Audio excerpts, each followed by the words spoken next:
ইয়াকিদিন আল্লাহর আশিক, আল্লাহর প্যারা, আল্লাহর মেহবুব মুহাম্মদ মুস্তাফা সাল্লাল্লাহু তাআলা আলাইহি ওয়াসাল্লাম হযরত আবু বকর সিদ্দিক রাদিয়াল্লাহু তাআলা আনহুকে একটি আংটি দিলেন আর বললেন, এ হযরত আবু বকর সিদ্দিক, এই আংটি নিয়ে যাও, এই আংটিতে আল্লাহ রাব্বুল আলামিনের নাম লিখে নিয়ে আসবে, লা ইলাহা ইল্লাল্লাহ লিখে নিয়ে আসবে।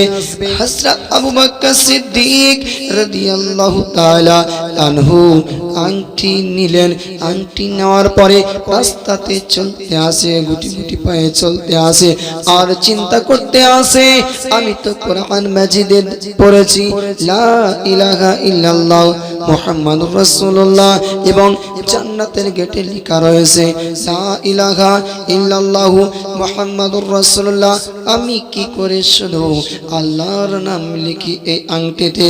হযরত আবু বকর সিদ্দিক রাদিয়াল্লাহু তাআলা আনহু স্বর্ণকারের কাছে গেল। স্বর্ণকারকে বলতে আছে, এ স্বর্ণকার, এই আংটিতে আল্লাহ রাব্বুল আলামিনের নাম লিখে দাও, তার সঙ্গে তার মেহবুবের নাম যুক্ত করে দাও। হযরত আবু বকর সিদ্দিক রাদিয়াল্লাহু তাআলা আনহু স্বর্ণকারকে বললেন, এ স্বর্ণকার, এই আংটিতে লিখবে লা ইলাহা ইল্লাল্লাহু মুহাম্মাদুর রাসূলুল্লাহ, তুমি লিখে দাও।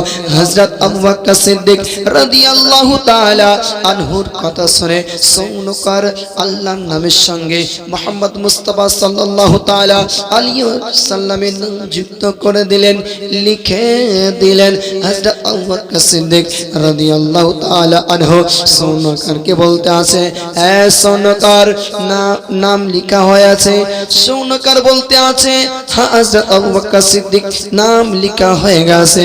হযরত আবু বকর সিদ্দিক রাদিয়াল্লাহু তাআলা আনহু আংটি নিয়ে আল্লাহর আশিক, আল্লাহর প্যারা, আল্লাহর মেহবুব মুহাম্মদ মুস্তাফা সাল্লাল্লাহু তাআলা আলাইহি ওয়াসাল্লামের কাছে এলেন।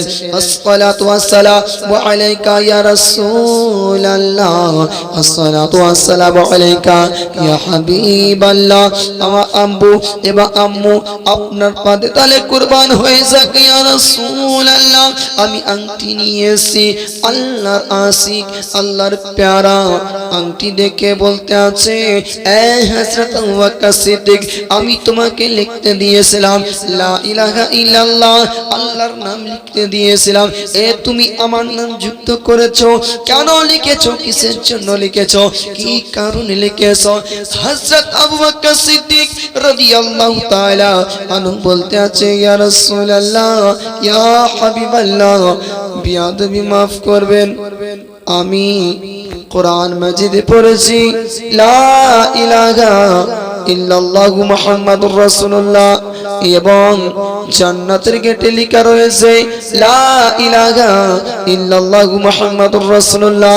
আল্লাহর নামের সঙ্গে আপনার নাম যুক্ত করা রয়েছে এবং কোরআন মাজিদেও আপনার আল্লাহর নামের সঙ্গে আপনার নাম যুক্ত করা রয়েছে, পৃথক করা নাই। এই কারণে আমার বিবেকে বলল কি, আমি স্বর্ণকারকে বললাম, স্বর্ণকার, আল্লাহর নামের সঙ্গে মুহাম্মদ মুস্তাফা সাল্লাল্লাহু তাআলা আলাইহি ওয়াসাল্লামের নাম যুক্ত করে দাও। আল্লাহর আশিক, আল্লাহর প্যারা, আল্লাহর মেহবুব বলতে আছে, হে হযরত আবু বকর, আমি বুঝতে পারলাম কি কোরআন মাজিদে আল্লাহর নামের সঙ্গে আমার নাম যুক্ত করা রয়েছে এবং জান্নাতের গেটে আমার আল্লাহর নামের সঙ্গে আমার নাম যুক্ত করা রয়েছে। এই কারণে তুমি আমার যুক্ত করে দিয়েছো, পৃথক করনি। তৃতীয়তে তোমার নাম কেন লেখা রয়েছে? হযরত আবু বকর সিদ্দিক রাদিয়াল্লাহু তাআলা আনহু বলতে আছে, খোদার কসম করে বলি ইয়া রাসূলুল্লাহ, ইয়া হাবিবাল্লাহ গো, আমি নাম লিখিনি। আল্লাহ রাব্বুল আলামিন জিবরিল আমিনকে বললেন, এ জিবরিল আমিন, তুমি যাও আমার মেহবুবকে, আমার দোস্তকে, আমার আশিককে তুমি বলে দাও স্বয়ং হযরত আবু বকর সিদ্দিকের নাম আমি লিখে দিয়েছি।